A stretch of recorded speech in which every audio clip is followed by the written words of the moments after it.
Buongiorno a tutti, oggi viaggiamo in una regione che tutti noi sogniamo e amiamo tantissimo. Si tratta della Sardegna e oggi andremo in un posto meraviglioso che è la zona del Sulcis.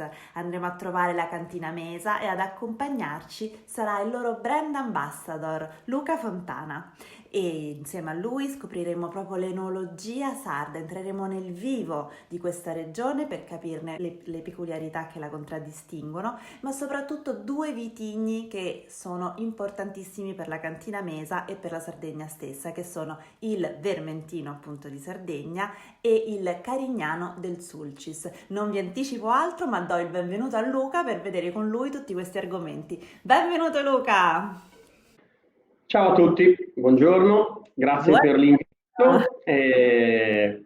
Pronto a iniziare questa passeggiata enoica virtuale. Ti chiederei di raccontarci bene appunto dove si trova la cantina Mesa e anche a confronto appunto un po' dell'enologia sarda in generale, quindi raccontaci prima brevemente quello che un po' la caratterizza. Allora, ciao a tutti ancora nuovamente.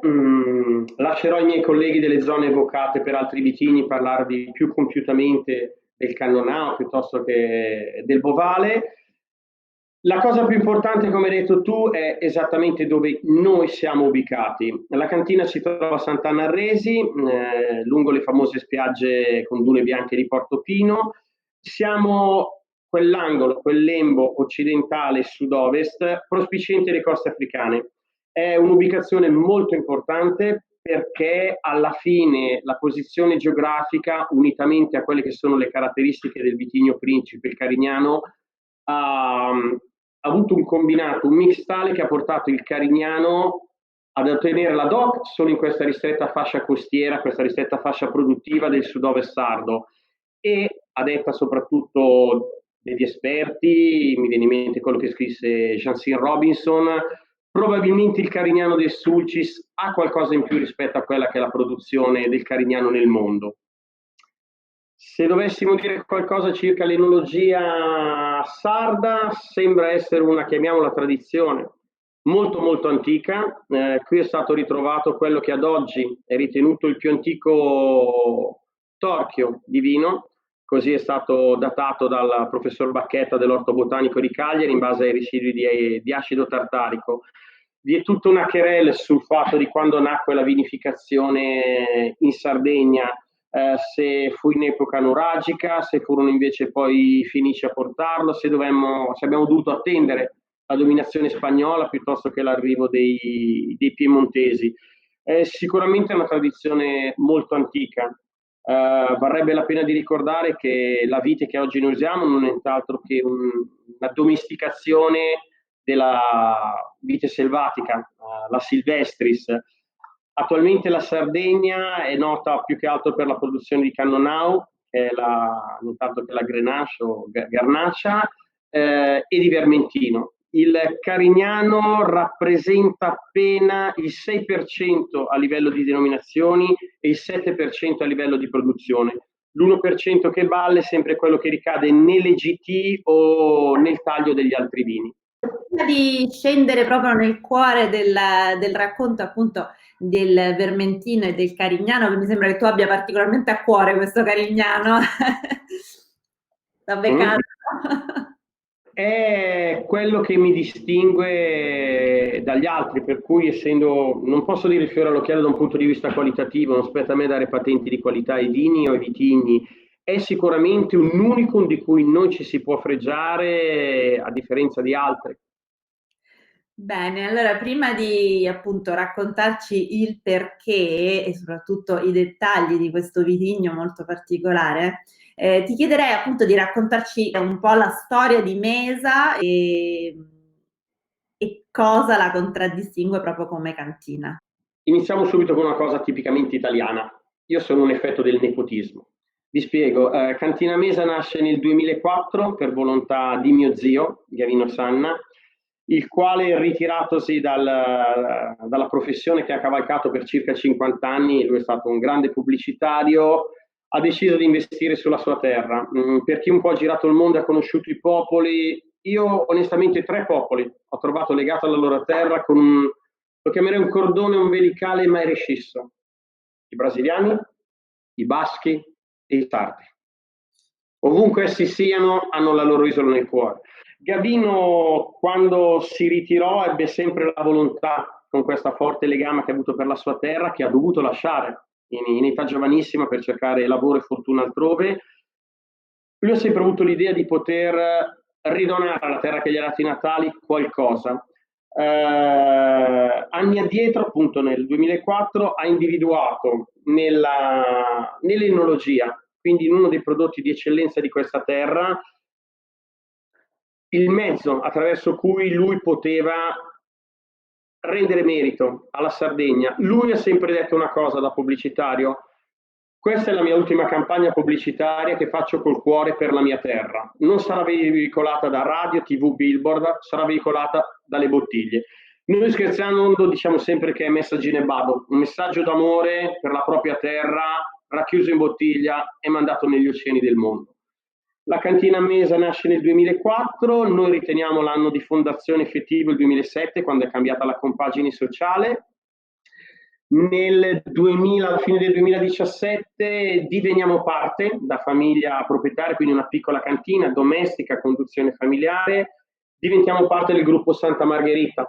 Attualmente loro detengono la quota di maggioranza della cantina Mesa, la famiglia Mesa detiene ancora il 40%. Una joint venture di cui lo dico subito, sono felicissimo. È molto importante ed è anche molto, mi aiuta molto a crescere, fa parte di questo grande gruppo. Devo dire che loro ci hanno lasciato massima autonomia, anche perché questo è un territorio un po' lontano, quindi abbiamo le nostre pratiche e poi comunque andava tutto bene. Attualmente la cantina Mesa gestisce circa 70 ettari di vigneto, 68 sono di proprietà, sono tutti ubicati nella zona intorno alla cantina, non vi faccio i nomi dei comuni perché sennò c'è da uscire pazzi, tantomeno i nomi delle vigne. Abbiamo una produzione che è direi quasi 50-50 tra bianco e rosso.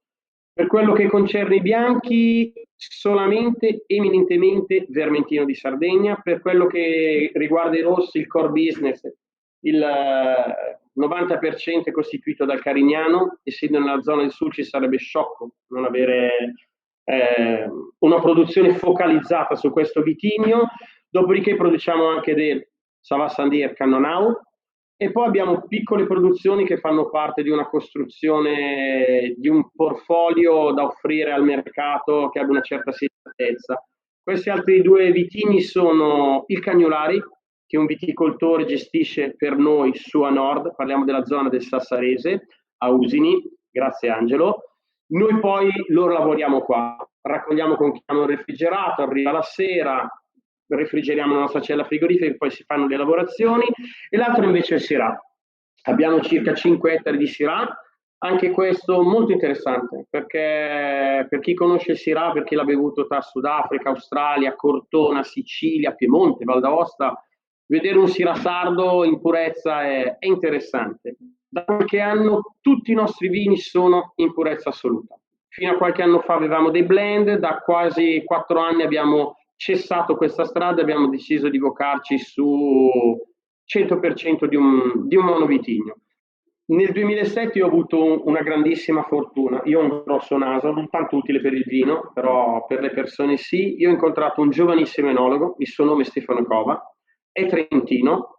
Per motivi complicati nella vita degli enologi un po' giramondi, da Trento finì in Sud America, dal Sud America rimbalzò qui.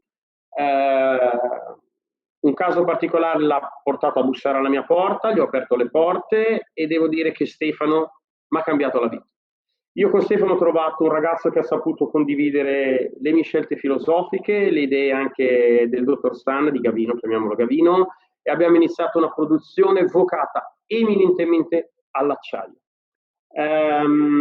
Io con Stefano ho deciso di puntare, se possibile, parliamo di una cantina di 15 anni fa, con un alto asset qualitativo in vigna, tanti sacrifici in vigna, tanti soldi spesi in vigna, tutto questo trasformato in acciaio. Quindi quello che ho potuto capitalizzare in termini di legno, che non significa solo l'acquisto delle botti, ma anche i tempi di ammortamento, l'abbiamo vocato alla vigna. Da lì sono nati quelli che a tutt'oggi, non mi vergogno di dirlo, sono i nostri flagship, che sono il giunco e il buio. Allora, non ti anticipare troppo perché ci stiamo arrivando e li assaggeremo insieme, sia il giunco, sia il buio, e sia le loro riserve, appunto, opale e buio buio. Quindi direi a questo punto di partire proprio con i bianchi, quindi con giunco e opale, che sono due vermentini in purezza. Assolutamente sì. Allora, il vermentino sardo è conosciutissimo, ma io vorrei che tu ci parlassi del vermentino sardo e perché no, farci anche qualche spiegazione in più rispetto a quello che lo contraddistingue in parallelo al vermentino ligure piuttosto che il vermentino toscano. Una piccola premessa sul vermentino. Vabbè, per molti anni, chiamiamola la storia del vino, ha sempre avuto l'idea di un vino che viene dall'Oriente. Là sono nati tra Medio Oriente, Iran, piuttosto che il Ponto, eccetera, eccetera, sono nati i vitigni che poi sono stati portati in Grecia, dalla Grecia rimbalzati in tutto l'Enotria, il mondo occidentale e la storia la sapete. I più recenti studi di genetica, e qui grazie a Dio è intervenuta anche la genetica biomolecolare, hanno testimoniato che molto probabilmente le due culle del germoplasma dei vitigni sono state contemporaneamente una nel Mediterraneo occidentale, quindi parliamo della zona Africa, Spagna, Sicilia, Sardegna, e l'altra sì, ex Oriente. Tagliando corto, direi che oggi può essere acclarato dagli studi genetici che sì, il vermentino veniva da quell'area, fu rimbalzato tramite i greci fino alla zona francese, Massalia, importante colonia, Marsiglia, importante colonia grecia, da qui discese in Liguria, Toscana, per arrivare fino in Sardegna. Cosa si può dire del vermentino? Ma il vermentino si è acclimatato molto bene, come testimonia la sua diffusione areale e storica, perché poi adesso il vermentino sta crescendo. Voi, degustatori, amici del vino, giramondo, persone come me, les bla bla, mor glu glu, avrete magari bevuto, non lo so, un vermentino anche pugliese, californiano, siculo, ormai lo si sta impiantando in vari ambiti. C'è da parlare anche di una nuova rivoluzione che investe il mondo dei vitigni, dove i vitigni meridionali, Carignano, Vermentino, faccio un esempio, soprattutto Carignano, sono sotto forte attenzione da parte del mondo enoico perché il cambiamento climatico, la riduzione dell'apporto idrico sta portando a orientarsi verso quei vitigni già atti a sopportare meglio la siccità, i climi salsi, anche l'aridità del suolo, la povertà del suolo.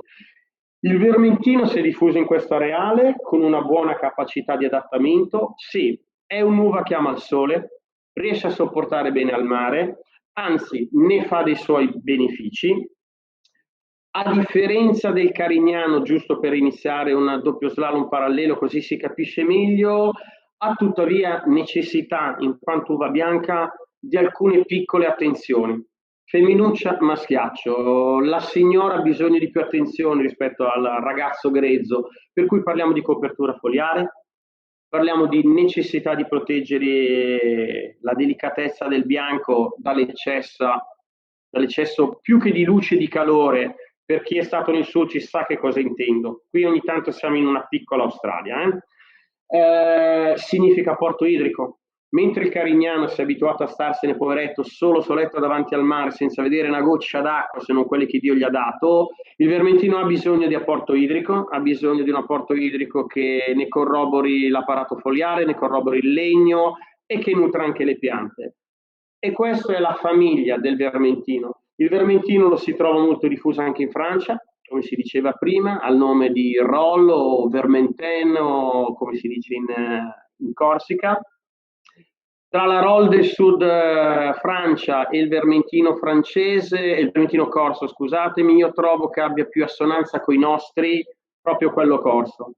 Vuoi la matrice isolana, per cui l'esposizione ai denti, che è molto importante, ha una più spiccata, a mio avviso, mineralità in alcuni ambiti, è un po' più magro, ma questa è una questione di terroir.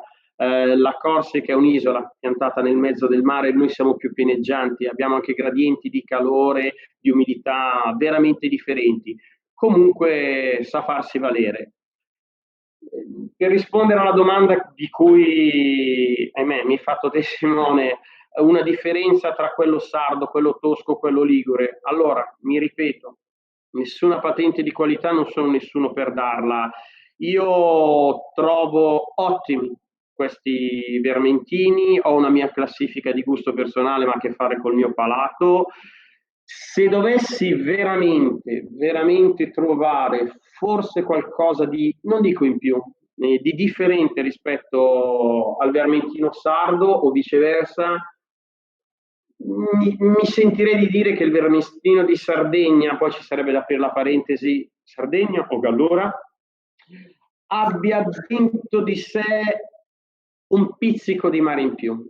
Che cosa intendo io? Non è che vermentino maremmano, vermentino bolgheri, vermentino del mio grandissimo amico Michele, ciao, dei Colli di Luni, piuttosto che l'amato savonese mio, siano così radicalmente diversi. Quello che ogni tanto trovo in quello sardo è un pizzico di sale in più. Penso che una delle caratteristiche possa essere il fatto che noi siamo in balia dei venti. Se uno guarda la posizione della Sardegna è veramente messa nel mezzo del nulla del mare. Quando noi siamo investiti dei venti non abbiamo alcuna catena montuosa o montagnosa, che può essere le Alpi per i Liguri o le Alpi Apuane per il mio amico di Luni, che ti proteggano. Noi siamo proprio investiti. E questo è un po', a mio avviso, il vermentino. Se posso dire un'altra cosa generale prima di passare magari ai vini sul vermentino, è un'uva molto semplice. Può darti una resa eccessiva come può darti una resa corretta. Questa è una questione di ogni singolo produttore. Secondo me è un vitigno che dà il meglio quando trattato con acciaio, quindi quando secondo me non mediato dal legno, ma questa è una mia opinione personale. Può dare grandissime cose come può darne cose più o meno anonime, è una questione di resa, è una questione di investimento sul vigneto. Quello che noi abbiamo fatto negli anni grazie a studi agronomici, ringrazio i miei agronomi, e grazie agli enologi, è stato zonare i vigneti e cercare di renderli vocati a seconda della produzione che vogliamo fare. La prima regola comunque è avere il coraggio di avere rese per ettaro sinceramente ridotte. Ci puoi dire quali sono appunto le zone della Sardegna più vocate proprio per la produzione di vermentino? Allora, anche qui non voglio scontentare nessuno. Io parlerei di quella che è la zona più nota, nel senso che io voglio farvi un esempio. Uno dei miei vermentini preferiti è della zona di Usini, quindi parliamo del Sassarese, parliamo di colline tufacee, parliamo di una certa altitudine. Un altro dei vini che amo tantissimo invece viene da questa zona, quindi passiamo a livello del mare zero, perché passiamo da 200-300 a 50-70 metri sul livello del mare, capirai che roba, è più alta casa mia. E poi c'è il mitico vermentino di Gallura.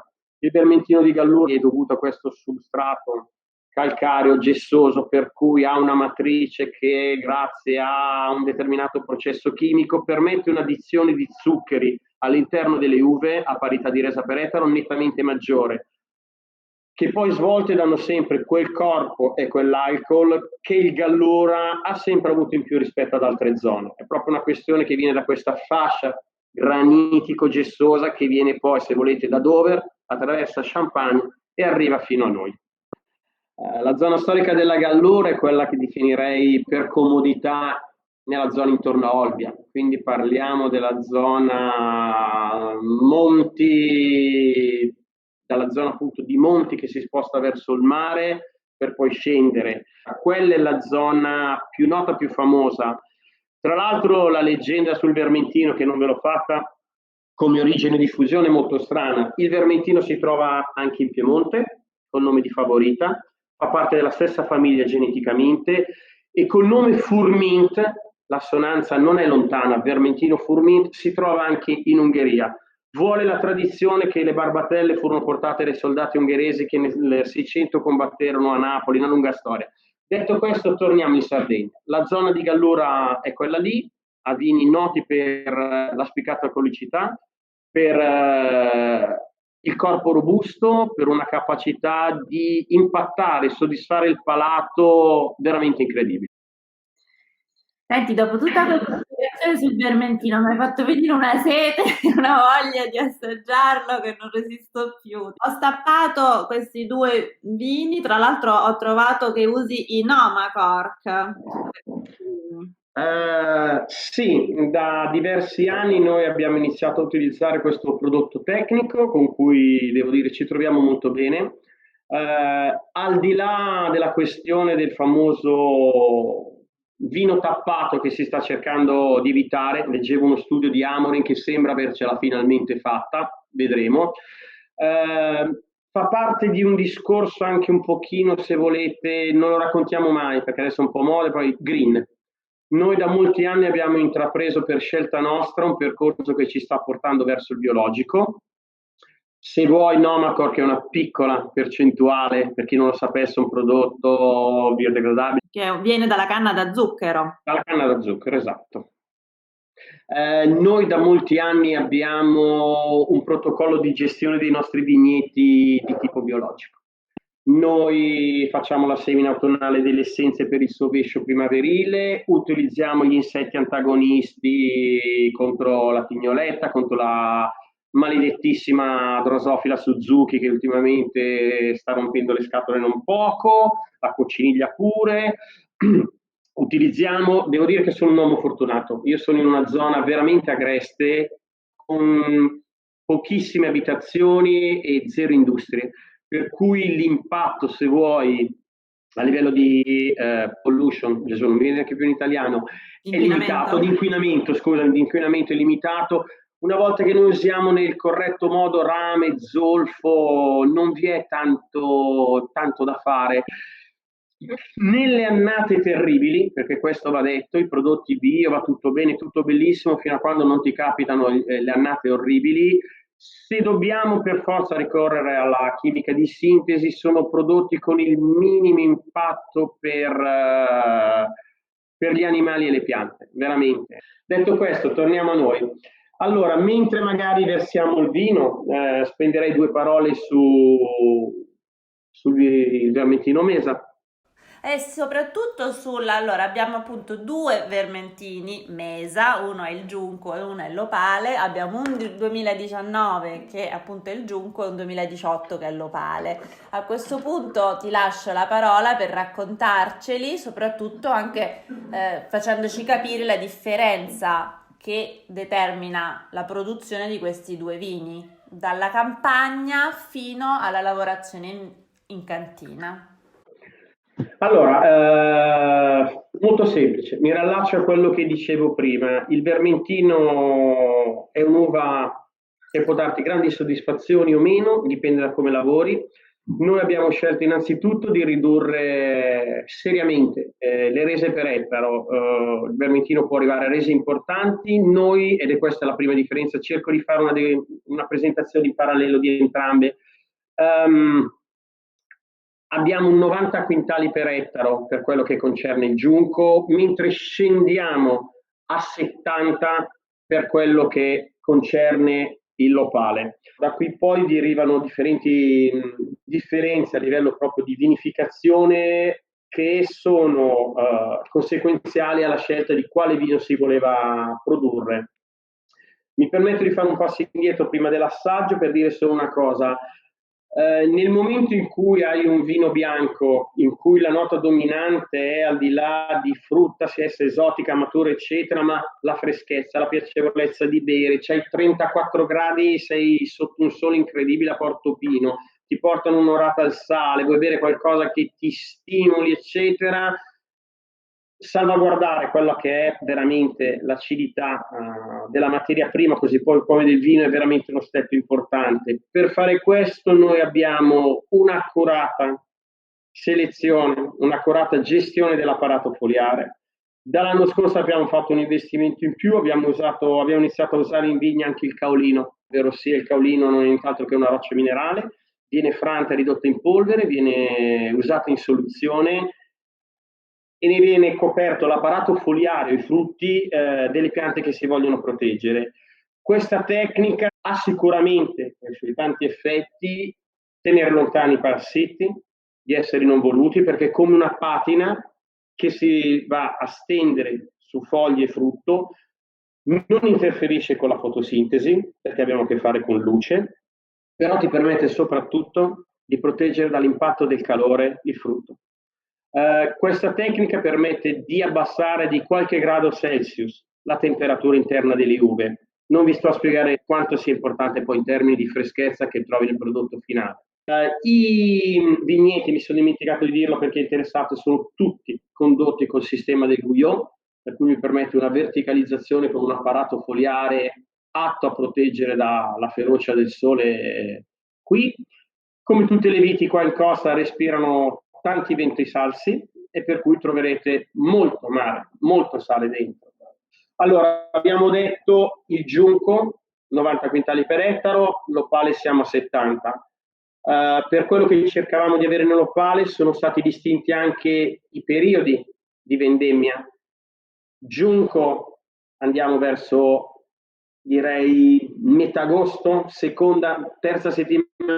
L'epoca di vendemmia, lo sai meglio di me, è sempre gestita dal tipo di stagione. Comunque diciamo metà agosto il giunco, per l'opale arriviamo a fine agosto, quindi come potete capire avrò una maggior concentrazione zuccherina, avrò dei sapori sviluppati in altro modo, avrò un corredo terpenico, chiamate come volete, che è già strutturato per dare altro all'assaggio immediato e all'assaggio nel tempo. Uno è un vermentino, il giunco, pensato per qui e ora, quindi pensato per la stagionalità. L'opale, se cercate di pensare e realizzare un vino capace di andare in là negli anni. Vi sono poi differenti lavorazioni che i due vini affrontano in cantina per dare un risultato diverso. Faccio il primo esempio. Giunco, eccolo qua, scusate, non fa alcuna criomacerazione. Le uve invece dell'opale, leggermente pigiate, sono lasciate per 12 ore a contatto con le loro bucce a temperatura controllata. Oltre alla criomacerazione, staccato il freddo, riportato in temperatura per poter inoculare i lieviti, usiamo lieviti cosiddetti criofili, quindi capaci di lavorare a temperature un po' più fredde rispetto a quelle usuali. Anche questo ha a che fare con estrazione di aromi, eccetera, eccetera. Dopodiché lasciamo sulle fecce nobili, surlì, chiamalo come vuoi, i vini al termine del processo fermentativo. Anche qui abbiamo una seconda differenziazione tra i due prodotti. Giunco, che è il più semplice, ha una permanenza sulle fecce di circa 4 mesi.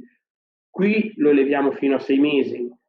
Al fine di questo vi è poi quella che è la cosiddetta maturazione in vetro dopo l'imbottigliamento. Anche qua Giunco aspetta al minimo 2 mesi, la prolunghiamo fino a 4 mesi per quello che invece è l'opale.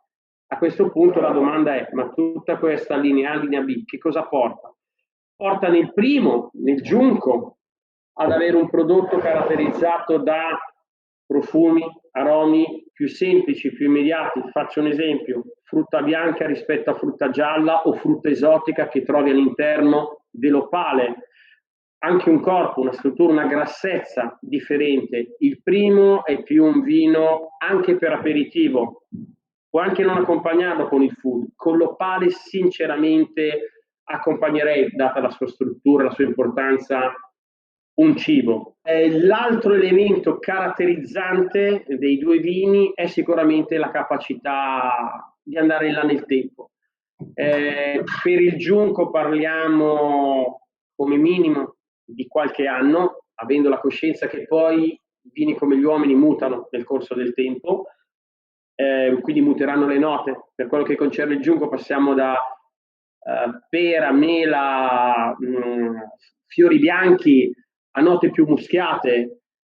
L'opale fatemi mettere in campo e fatemi restare nel bicchiere, stiamo parlando già di tutt'altri sentori. Qui andiamo già verso note di vaniglia, note di caramello, note più complesse, là si avverte la complessità. La stessa frutta, come ho detto, passa da bianca a gialla a esotica. Non è semplicemente una questione di Macedonia, è una questione di quello che porta al vino. Poi ognuno il suo gusto. Ovviamente parliamo di numeri differenti. Giunco, che è un vino, un everyday wine, siamo intorno alle 130.000 bottiglie di media, qui scendiamo a 20.000 bottiglie.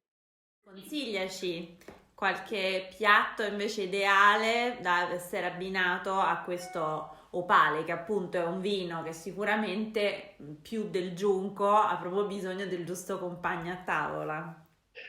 Il giunco è un bianco, come ho detto, può passare dagli aperitivi, poi può andare su un pesce, come tu sai, non è solo l'ingrediente, perché poi un'orata, dipende se la fai al sale o se la fai con capperi, cardamomo, eccetera. Il giunco è per una semplicità, la morte del giunco può essere una pasta al pesto, mi raccomando fagiolini e patate, non semplici da barbaro, piuttosto che un'orata al sale. L'opale, grazie al corpo, la carica, a quello che il portato che hai in bocca, ti puoi permettere di affrontare anche dei pesci più grassi, dei pesci dove magari la cottura porta dentro a sé aromi un po' più complessi. Possono essere un rombo con patate e carciofi, piuttosto che una bellissima cernia con pomodoro, quindi acidità, generalmente associata al bianco è un po' problematico, e olive, che hanno invece dell'amertum già loro, che però lui, avendo un po' sgrassato, avendo portato un dato di quasi dolcezza, perché il vanigliato, il caramelloso, queste note tonde, morbide, ti portano a poter approcciare anche note più amare. Queste sarebbero a grandi linee le mie associazioni. Pasta al pesto fatta come il signore comanda e una bella orata al sale. Se volete, in questo caso, pesci più grassi, poi per me la morte sua sono anche i crostacei. Io ti assicuro che questo con gli spaghetti all'aragosta. Che voglia che mi ha fatto venire poi le aragoste che avete voi in Non lo Sardegna. dire a me, che mi sono già giocato almeno 30 cene o pranzi nei miei amati clienti miei, dove siete? Ero già a Stintino, ero già a Porto Rotondo, ero già... Va bene, ce la faremo ragazzi. Bene, dopo che ci hai aperto questa finestra meravigliosa sul Vermentino, però io adesso voglio scendere nel cuore del Carignano del Sulcis. Ci vorrebbe una puntata solo dedicata a quello, magari un giorno la faremo e magari la faremo proprio all'interno della cantina Mesa, mentre sorseggiamo, anzi, sulla spiaggia. Tra l'altro ti invito prima di tutto a raccontarci appunto questi meravigliosi vigneti che sono proprio una cosa da perdere il fiato. Ho avuto la fortuna di vederli, che appunto sono questi vigneti del Sulcis. Tu sicuramente sarai ancora più bravo nel farci veramente calare nella parte come se fossimo lì con te a immaginarceli. Ok, allora io non sono l'uomo che sussurra alle vite. Una volta una persona mi ha detto in dialetto, che non posso ripetere, che mi ha visto in campagna e gli sembravo un idiota. Lui è stato molto meno elegante, perché mi ha detto che lui in 70 anni di vita non aveva mai visto uno parlare da carezzare le viti. Questo è nato dal fatto che ero in vigna, alle vigne davanti al mare, sono condotte ad alberello, poi vi introduco più specificatamente il perché. Insomma, ragazzi, io arrivo in queste vigne, voi vedete queste creature che magari anche da 30, 50, 70, può essere 80 anni sono lì, soli, davanti al mare, ad affrontarsi le sferzate del Mistral, che vi assicuro è una roba qua incredibile, sotto un sole atroce, senza una goccia d'acqua. E la siccità qua, siccità intendo che non piove, proprio ma zero, può essere anche di 8-10 mesi. Abbiamo toccato quasi 10 mesi noi. Eppure queste creature sono lì, sembrano morte, sembrano insecchite, ti sembra che a toccarle diventino polvere e invece sono come Highlander, loro resistono. Io quando li vedo, io mi commuovo. Stavo carezzando Highlander dicendo, come va?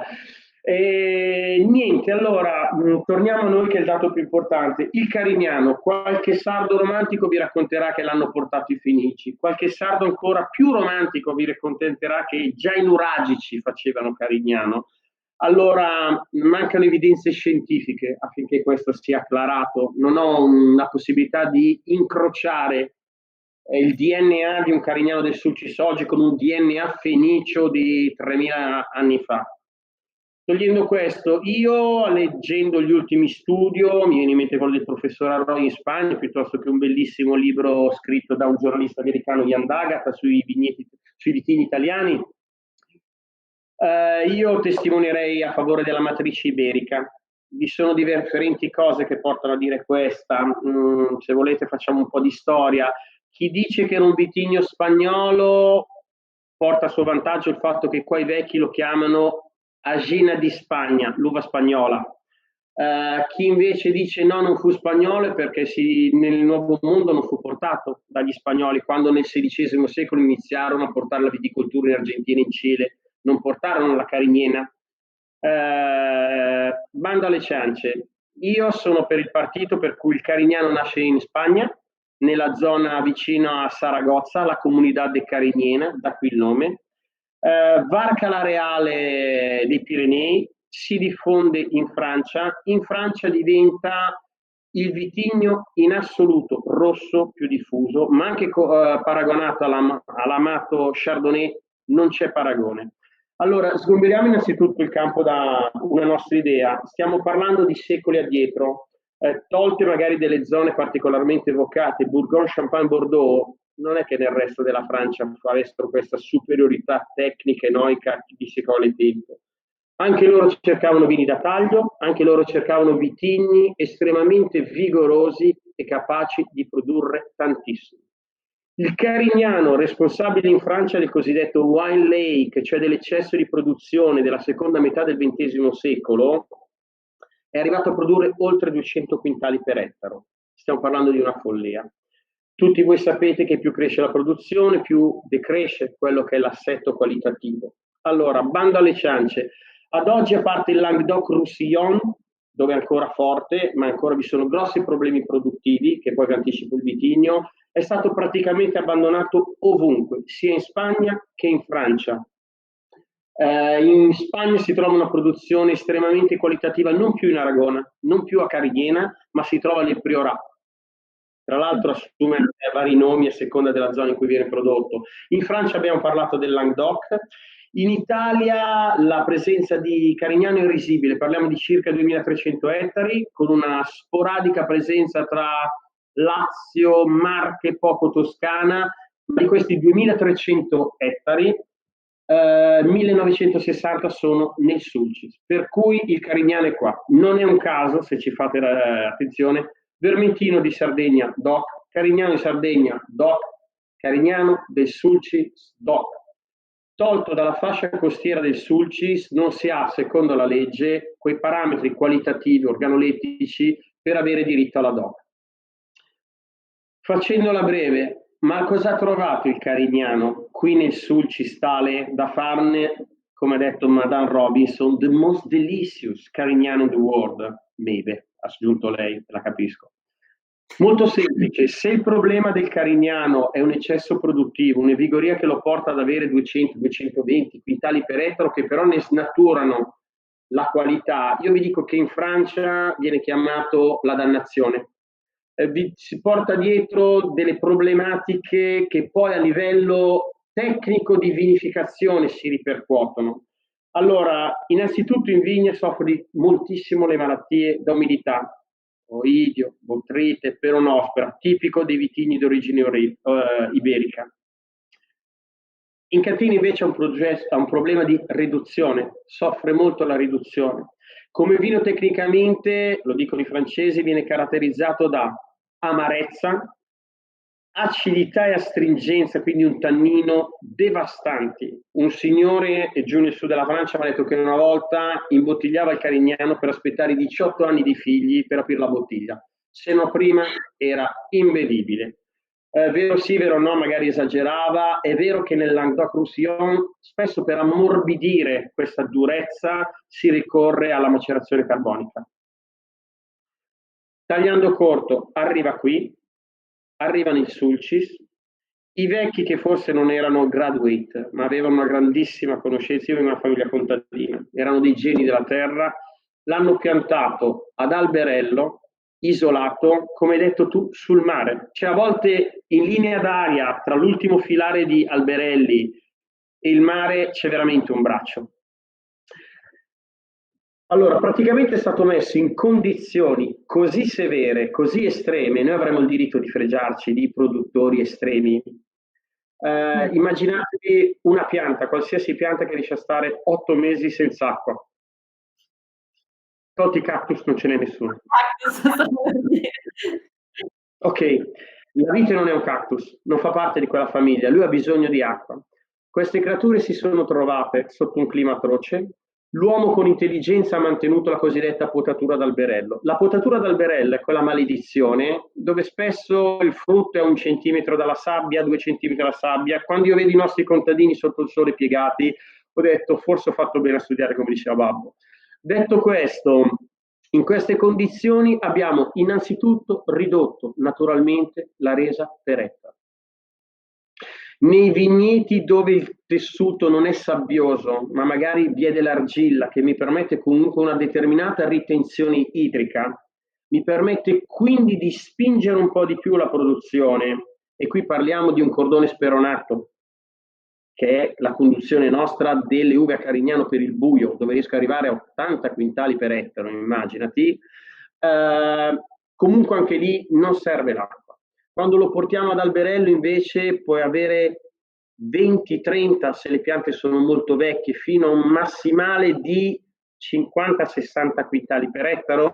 Niente proprio, vero. Oltre che lo vediamo, però è una concentrazione di elementi nutritivi, di elementi che poi vanno a costituire quello che è il bouquet, veramente incredibile. Tornando a noi, A livello naturale, cioè c'è chi fa le selezioni su selezioni, invece quest'uva si autoseleziona, no? È quella che sopravvive. non ha più possibilità di sopravvivenza, poi spetta a te quando inizi a fare potature o altro decidere quante gemme lasciare. Tra l'altro noi facciamo la cosiddetta vendemmia verde dopo l'invaiatura per quello che concerne il vermentino, idem per quello che concerne il carignano. Diciamo che quella dell'alberello è semplicemente più una gestione perché già naturalmente va verso queste basse rese. Noi abbiamo questa uva che non viene irrigata, che rimane lunghi mesi senza acqua, anche nel momento in cui ha necessità, e qui interviene quell'alchimia di genialità tra l'uomo contadino, la terra e il vitigno, che per me è uno dei più, scusate, misteri affascinanti del fare vino. Questi uomini li hanno messi in un territorio sabbioso, dove la fragilità della terra, si può intuitivamente capire, è molto alta. L'uva cos'ha? La possibilità di andare disperatamente alla ricerca d'acqua, di frangere il tessuto sabbioso che non oppone la resistenza ovviamente di un'argilla, lasciamo perdere di uno scisto, di un arrivare in profondità e finalmente trovare l'umidità, non è che trovano l'acqua. Vanno profondamente, riescono ad andare profondamente, quindi riescono ad arrivare alle falde acquifere costituite su sabbia, dove tutto precipita rapidamente durante la primavera. Qualora non ce la faccia, arriva alle falde dove c'è un misto tra l'acqua naturale del cielo, che è dolce, e l'acqua del mare, perché siamo in spiaggia che è salata. Il Carignano si è abituato, il Carignano del Sulcis sa nutrirsi di questa sapidità che viene anche dal vento, e lui ha sempre dentro una componente di sale talmente alta che anche se è un vino meridionale, anche se ha il suo calore, il suo alcol, il suo portato, è di una beva veramente incredibile. Sì, ricorderei appunto che la maggior parte delle eccellenze delle uve si esprimono proprio da vigne che vengono da territori ostili in realtà alla coltivazione e quindi che hanno queste radici molto lunghe che vanno proprio a scavare, a cercare di sopravvivere in tutti i modi e sono veramente dei miracoli della vegetazione e al tempo stesso riescono veramente a dare delle qualità poi nel bicchiere che sono quasi insuperabili, ecco. Tornando al Carignano, quindi appunto a questi vigneti meravigliosi che si trovano appunto sulla sabbia, proprio su queste piccole collinette che stanno proprio a ridosso del mare, te sei sul vigneto e a pochi metri ti potresti tuffare in acqua, no? È Sì, l'unica uva che coltivate su questi vigneti? assolutamente sì, assolutamente sì. Come spiegavo prima introducendo la gamma di Mesa, noi produciamo dei vini che sono anche, tra virgolette, fuori dal territorio, perlomeno non nella zona più vocata. Quindi ci permettiamo di avere conferitori d'uva nella zona per il Cannonau di Astra, per il Cagnolari, il nostro amico Dusini. Qui non avrebbe grande senso produrre altre uve, è assolutamente solo il Carignano. Non so neanche quante altre uve onestamente potrebbero sopravvivere alle condizioni estreme. Io ho visto una vigna collassare per un colpo apoplettico da caldo qui in zona. È tosta. Vi è da dire due cose. Una, se mi permetto, visto che stiamo facendo cultura del vino che trovo molto bella, grazie, la troverete online. Andatevi a leggere, se c'è ancora, l'intervista che i produttori di Bollinger, quindi andiamo da tutt'altra parte nel mondo, fecero dopo che crearono il famoso Bollinger Vie Vigne. Leggete che cosa dissero dell'apparato radicale in profondità e di che cosa diede loro. È molto istruttivo. Tornando a noi e tornando ai miei amati predecessori antenati che hanno messo le vigne sulla sabbia, questa questione della sabbia non solo, vabbè, la finestra della sabbia, la possibilità di trovare l'acqua, ha permesso una cosa molto importante. Nel Sulcis, e soprattutto il Carignano è gran parte a piede franco, o come si dice in maniera più colta, prefilossera. La introduco per chi magari lo sentisse la prima volta, senza annoiare perché la conoscono tutti. È sempre interessante la storia della Filloster. 1863-1864, compare nel sud della Francia, dipartimento della Garde, sconosciuta, malattia mai vista, un po' come oggi noi il coronavirus, viene dall'America. Finire nello stesso modo, però. No, beh, devo dire che se va a finire come siamo finiti noi, non è male, guarda che ottimi prodotti.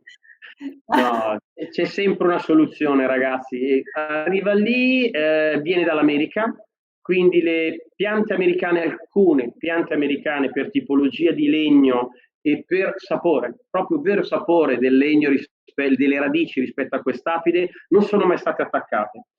Nel giro di neanche un secolo distrugge oltre il 98% di tutte le vigne presenti in Europa, poi è arrivato fino all'Anatolia, al Perù, eccetera, eccetera. Non si è trovata alcuna soluzione né chimica né meccanica per combattere ad oggi 2019-2020 la filossera. La soluzione è stata trovata tramite l'innesto. Si è visto che innestando chiamiamoli vitigni europei sul piede americano, essendo questo esente dagli attacchi della filossera, non veniva distrutta. Un minuto, la filossera è un simpatico afide chiamato Vastatrix, devastatrice. La femmina, a me va detto che come la zanzara è l'essere fastidioso, attacca l'apparato radicale, nei casi non gravi forma delle nodosità, nei casi gravi porta a seccare l'apparato radicale, quindi alla progressiva morte di tutta la pianta. Alcune vigne protette dal clima, e voglio fare un esempio, o dalla geografia, noi sulla sabbia, i miei mitici amici dell'Etna siciliani, che Dio li benedica, dall'altitudine, vi sono vigne prefilossere non solo nel Sulcis, ma le possiamo trovare in Val d'Aosta o nelle altitudini dell'Etna, quindi lì è il freddo che impedisce. Il territorio vulcanico in generale aiuta diciamo, ha aiutato a preservare dalla fillossera, quindi in molti punti proprio a livello mondiale dove ci sono i vulcani Lanzarote. ci sono anche le piante prefilossere. Allora, per parlare poi agli amici, vabbè, sto piede franco, ma che mi porta? Cosa ti porta? Allora, sicuramente la pianta che non è stata innestata non ha alcun filtro tra il terreno e chiamiamo il frutto. Non vi è alcuna mediazione, non c'è niente che possa, tra virgolette, cambiare quello che sarebbe un portato naturale. Non che il piede franco sia garanzia di qualità a sé stante, poi dipende da come coltivi la vigna, da come la porti a resa e a tutela ed altro. È sicuramente una cosa diversa, riportava qualcosa in più. Beh, allora a questo punto andrei con questo valore aggiunto ad assaggiarlo nel bicchiere. Voi anche qui lo producete in due versioni che sono una versione più fresca e una riserva. Abbiamo il buio e il buio buio. Un 2018, ovviamente la versione giovane, e un 2016. Quindi cominciamo appunto con il descriverci cosa li differenzia anche qui. Sono entrambi un Carignano in purezza, il primo, il buio, il più semplice e fresco, è ottenuto semplicemente con un acciaio, il secondo invece ha un contributo anche del legno. E partiamo da due origini differenti. Il buio, laddove la produzione di circa 200.000 bottiglie, 200.000 e oltre, viene portato da vigneti che sono condotti a cordone speronato. È una forma di allevamento che mi permette di raggiungere una resa per ettaro di 80-90 quintali. Per quello che invece concerne il buio buio, che è una riserva, qui usiamo solamente alberello, una percentuale a piede franco e il vino ha un affinamento anche in legno al termine del processo produttivo normale. Quant'è la maturazione in legno? Allora, la resa per ettaro che non ho detto è di circa 60 quintali, la maturazione in legno allora è molto particolare perché comunque è solo una percentuale del vino che viene poi affinata in legno, perché questo ha a che fare con che tipologia di vino volevamo ottenere. Ti direi una media di 8 mesi, una media di 8 mesi in barrique e tonneau comunque di secondo o terzo passaggio, a seconda della sanificazione delle botti. Allora, noi siamo partiti da questo assunto, io e Stefano, quando si è a tavolino pensato che vino si poteva ottenere e cosa si voleva offrire al consumatore. È veramente una delle cose che colpisce di più è la freschezza del Carignano. Per essere così meridionale, io tra l'altro non ho detto che la cosa che impatta di più sulla mia zona è che non solo io sono davanti all'Africa, sono più lontano rispetto alla Sicilia, dalle coste tunisine, ma tra me e l'Africa non ho alcuna barriera. Quando Madame l'Afrique soffia il suo calore, sbuffa i suoi venti o il suo Ghibli, che poi da noi diventa scirocco sabbioso, arriva tutto. Noi siamo molto caratterizzati da un clima nordafricano. Tornando a noi, la cosa che ti colpisce è questa freschezza, questa facilità di beva. Viene tutta dal sale, viene tutta dai venti, dal mare, per cui quando abbiamo ottenuto i vini ci si è detti, ma perché se questo è il vantaggio, il plus, chiamiamolo così, del Carignano, si deve ottundere questo vino con un eccesso di legno? Noi siamo arrivati a un vino concretamente, come si dice con termine errato, barricato solo da pochi anni con il Gavino, che è un terzo Carignano che facciamo. Buio Buio ha voluto mantenere la freschezza che il mare mi regala, unitamente a qualcosa di maggiore importanza, unitamente a quella nota boisé che a un pubblico di certa fetta di pubblico piace. Quindi che cosa si è fatto? Metà nasce e muore eroicamente in acciaio. L'altra metà a termine ha un affinamento tra gli 8 e i 10 mesi in queste botti usate, così o sì l'apporto, il contributo di tutto quello che è una botte, usiamo botti francesi, lo dico subito, possono dare, ma è tenue, ma è delicato, emerge comunque la facilità di beva di questo vino. Lo definirei quasi un vino, se posso richiamare la cucina di un grandissimo chef, pop. La volontà era quella di creare un vino allo stesso tempo importante, ma che potesse essere gradito a più palati. Tornando a noi, se vogliamo iniziare la degustazione dal buio, durante i miei studi avevo letto e poi l'ho ritrovato in quello che è proprio il Carignano del Sulcis. Lo trovai su un libro francese, tra l'altro, che non parlano quasi mai male di se stessi, invece aveva il coraggio di dire che Le Carignan era terribile. Ma veramente c'era scritto non porta nulla se non caratteri atti al taglio, colore, corpo, eccetera. Tranne in quelle zone nel mondo laddove è veramente diventato vocato, può essere il Sulcis, possono essere alcune zone californiane, alcune zone cilene dove comunque è condotto come da noi in totale aridità, loro lo chiamano secano, riesce ad avere dei profumi meravigliosi. Andiamo dalla spezia al cioccolato, al tabacco, ça va sans dire, frutti rossi grandi o piccoli, e poi ognuno suo. Io che ho amato sempre nel buio, ho sempre trovato una leggera nota quasi affumicata, che essendo solo in acciaio non veniva dal legno. È uno dei misteri della speziatura di questo incredibile vino. Poi certo, è un vino, oltre ad essere giudicato di per sé per quella che è la sua storia, la sua identità, va però giudicato ogni volta di anno per anno. Un buio 19 non è un buio 18, non è un buio 17.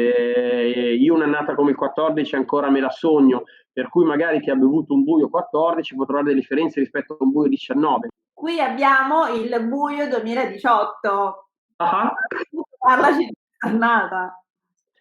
allora, innanzitutto ricorderei a tutti gli amici che siamo un paese molto, molto lungo.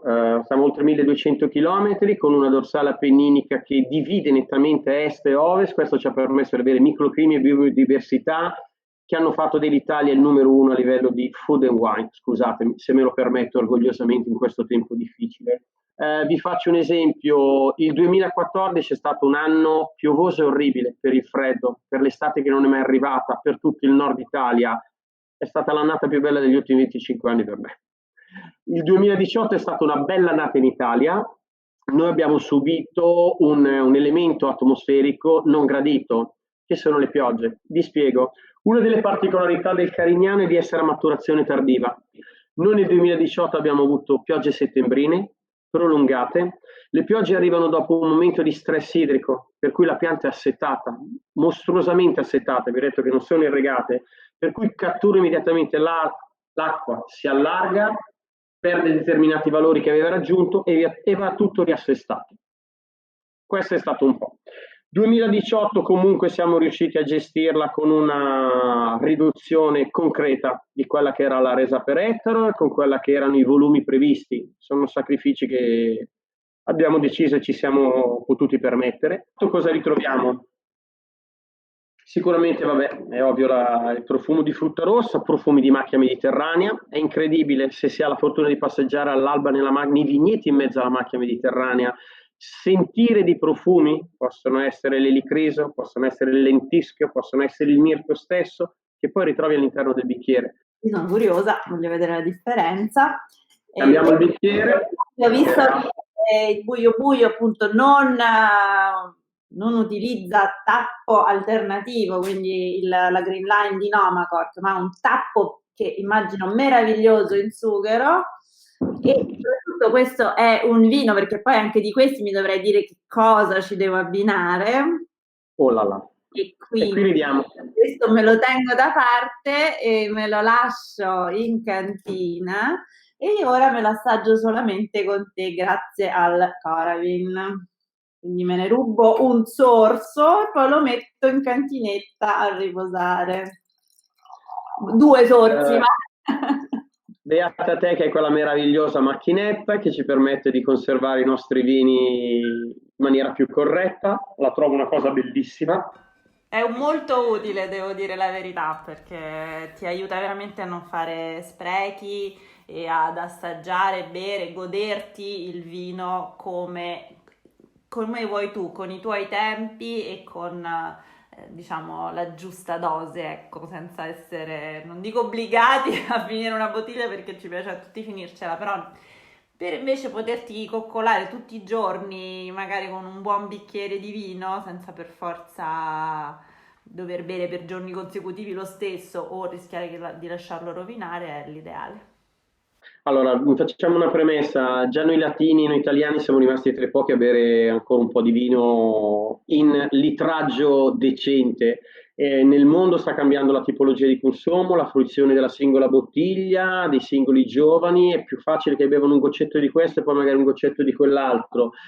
Che il Signore benedica tutti i colleghi tecnici che ci stanno aiutando in questa difficile strada. Tempo fa nacque l'Enomatic, poi nacque Coravin, sono tutti strumenti professionali che benvengano. Grazie a tutti quelli che ci permettono di diffondere sempre più la cultura del bere bene.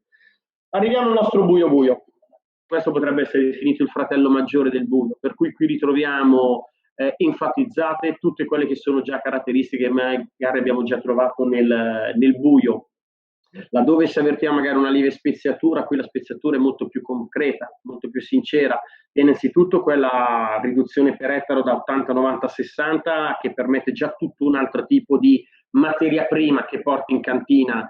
In più abbiamo differenti processi di vinificazione, cambia nettamente anche il periodo di macerazione, il periodo di fermentazione delle uve. Vi è tutto una strutturare il lavoro in modo tale che alla fine il prodotto sia differente. È bellissimo vedere come uno stesso vitigno sia appunto stato espresso in modi completamente diversi, perché ecco, se prendo i due vermentini avevano veramente due espressioni totalmente diverse, pur riportando alla stessa uva con una caratteristica identificativa appunto di quel vitigno molto forte. Quindi è una cosa difficilissima da realizzare, perché rendere un vitigno riconoscibile eppure così diverso nelle due espressioni della stessa famiglia è diciamo veramente frutto di bravura e di impegno, cioè si vede che ci sta tutta un'accortezza dalla pianta fino alla campagna, cioè fino alla cantina. Invece tornando appunto al Carignano, alle due espressioni, quello che colpisce è proprio questa muscolosità invece del vino, cioè un vino proprio maschio, selvaggio, muscoloso, che però è sorretto da questa acidità bella, ovviamente più evidente nel buio, dove è proprio scalpitante quasi, ma presentissima anche nel buio buio, che lo rende comunque muscoloso, un po' selvaggio, un po' con un lato anche un po' rustico, eppure molto piacevole, molto avvolgente, molto carezzevole comunque al palato. Nonostante questo tannino presente, è un tannino che da come me l'avevi descritto all'inizio con tutta la storia del Carignano ero preoccupatissima a portarlo in bocca. Ho detto adesso che cosa mi fa bere? Anche perché appunto il tannino abbinato poi alla pietanza giusta è un alleato, non è un nemico. Quando lo bevi così da solo ti rischi veramente di rimanere, invece assolutamente no, si sente un tannino, ma è un tannino elegantissimo, cioè comunque domato in maniera incredibile. Cioè, veramente sembra di avere a che fare con un cavallo di quelli, sai, quelli proprio selvaggissimi, no? Che dici questo non riuscirò mai a cavalcarlo, e invece ti rendi conto che poi è la cavalcata più bella che potessi fare, perché magari riesci perfettamente a capire come farlo. E questo è quello che si legge in questo vino, cioè l'aver domato qualcosa di selvaggio. Quando lo porti a berlo ti dà proprio questa impressione, questo impatto. Ti ringrazio tantissimo, era un po' il nostro obiettivo. È veramente un bel vino, tanto è vero che quando poi vai agli abbinamenti è stupefacente come magari riesci ad abbinarlo a cose impensabili. Ecco, dici, a cosa lo abbiniamo? Allora, aspetta, anche qui par condicio, partiamo dal buio. Prima dici con cosa abbinare il buio. Qui uno degli abbinamenti, e guarda caso ancora una volta il territorio. Il territorio abbina cibi e vini in maniera non causale. Volete scoprire il potenziale di un vino rosso fresco? Una bella fetta di tonno scottato. Quindi andiamo su un pesce però che è già un qualcosa di carnivoro. Famoso porceddu? Con quale dei due? Il vostro famoso porceddu? Allora, il porcetto secondo me a trovare quello vero, quindi misura di bambino, carne senza muscolatura, non è passata ancora all'alimentazione solida, sicuramente il buio. Ha una sua dolcezza, ha una sua grassezza dovuta al fatto che è un bambino, Porello, ancora iniziato ad avere una certa muscolatura e si accoppia molto molto meglio secondo me al buio. Ehm, Secondo me sì, il buio buio lo vedo più su carni che hanno di per sé, e torniamo alla questione del selvatico, della macchia, un qualcosa di afrore selvatico. Posso dirti, senza arrivare al cinghiale o al cervo, che ci stanno da Dio, credimi, può essere anche un capretto o un porcettone più che un porcetto. una pecora in un certo modo più che un agnello. Quindi starei più su, sei selvatico, andiamo sul buio buio, sei su verso un domestico, andiamo sul buio. Questo per quello che concerne le carni. Consiglio di provare un buio, se siamo sotto la calura estiva, non abbiate timore di refrigerarlo di qualche grado. A questo punto direi che lo possono ordinare perché tra l'altro appunto è tranquillamente acquistabile online, lo consegnano a casa e se volete vi rivedete la nostra puntata e ce lo degustiamo insieme, così poi ci scrivete e ci fate sapere cosa ne pensate. Nel frattempo diamo tutti appuntamenti appena riaprono le porte, vi veniamo tutti a trovare e ci porti su quei meravigliosi vigneti del Sulcis. Vi invito a scoprire il Sulcis come territorio, come costumi, come popolazione, come bellezze naturali, cibo e come no come vino. Io auguro a tutti che il prossimo tasting sia di persona, voglio sentir tornare a fare i bicchieri din din tra di loro, voglio vedere le persone, la cosa che mi manca di più in questo momento è il dato umano e lì ti rendi conto che il vino è veramente un elemento di civiltà. Ce lo dicevamo prima, io e te sicuramente abbiamo qualche bella bottiglietta giù, ma che senso ha aprirsela da bere da solo davanti alla TV? Aspetti l'amico, non ha senso. Io ringrazio tutti, spero di essere stato esaustivo, avrò dimenticato mille cose, chiedo perdono se ho detto sciocchezze. No, noi invece ti ringraziamo Luca davvero e magari ti diamo appuntamento alla prossima volta, così ci racconti qualche altra curiosità sul territorio sardo e sulla vostra viticoltura. Grazie alla Cantina Mesa per averci Grazie a voi. ospitato in questo bellissimo viaggio e facciamo un 5, però me lo sono quasi E come si finito. dice in Sardegna, a Kentandas. Sì. Grazie Chiara, grazie a tutti voi. Ciao. Buona bevuta.